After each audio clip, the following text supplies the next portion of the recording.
When you see someone who is perfectly disciplined and always in control, you might be looking at the most extreme version of imposter syndrome. The people who never miss a beat and never lose their composure are often the ones struggling the most to hold themselves together. Tigress is the perfect example. She spends her nights punching iron wood trees until her hands go numb, a level of dedication that her peers call hardcore. But this isn't passion. It is a defense mechanism she uses to keep her internal world under lock and key. Usually, imposter syndrome is actual skills here and perceived skills there. The wide gap between them is the fear of exposure.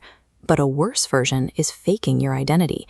The constructed persona completely buries who you are, leaving you in constant dread. This is the false self. You build a version of yourself that is quiet, low maintenance, and easy for others to be around. You do it so well that eventually you lose track of who you were before you started building the walls. This construction usually starts with a single moment of rejection. A child shows an emotion or an intensity that an adult finds overwhelming. And in that moment, the child learns that being themselves is a problem. Tigress learns this lesson at the orphanage. Her natural strength terrifies the adults around her. Because she can accidentally punch through walls, she's locked in a separate room and called a monster. She hears that word and decides it's the truth. When Master Shifu takes her in, he is already mourning a student he lost. He treats Tigress with distance and correction, never warmth. Tigress accepts the deal. She will be a hollow, perfectly controlled student so that she never has to be the monster in the orphanage again. This happens in small ways, too. I remember being 15 at Thanksgiving, telling a story and being loud and animated. My cousin just looked at me and said, "You're a lot, you know that?" My mom laughed. The conversation moved on, and I just sat there. I started editing myself immediately after that. I learned to read a room before speaking and to trim down my personality before anyone could tell me I was being too much. Eventually, the editing process becomes an instinct. You'll be in the middle of a sentence, realize you might be taking up too much space, and just cut the thought off. You kill the idea before you even finish thinking it.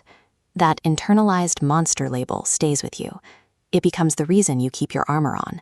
You become convinced that your edited version is the only reason people still like you. The trap of the false self is that it actually works. People love a friend or coworker who is quiet, competent, and never makes anyone uncomfortable.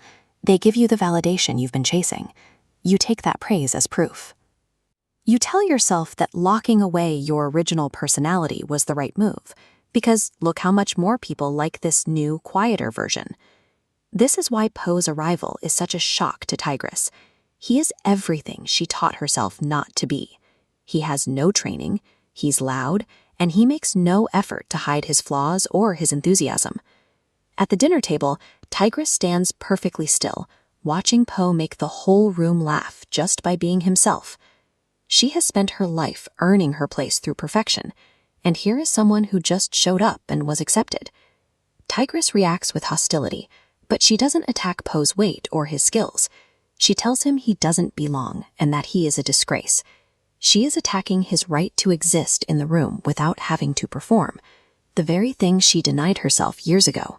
It's painful to watch someone get the love and success you've worked for, especially when they aren't following the strict rules of repression you built for your own survival.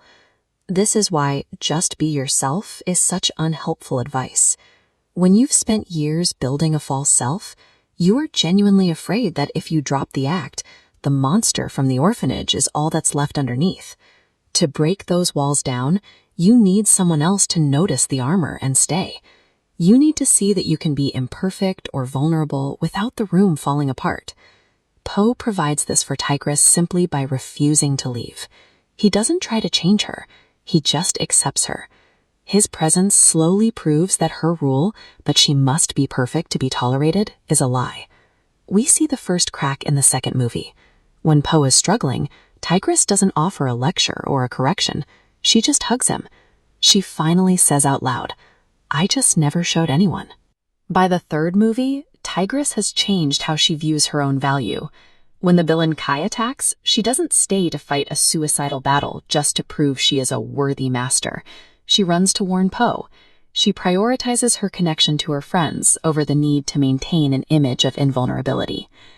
Think about the version of yourself you present to the world. Have you been running an edit for so long that you've forgotten it isn't the original?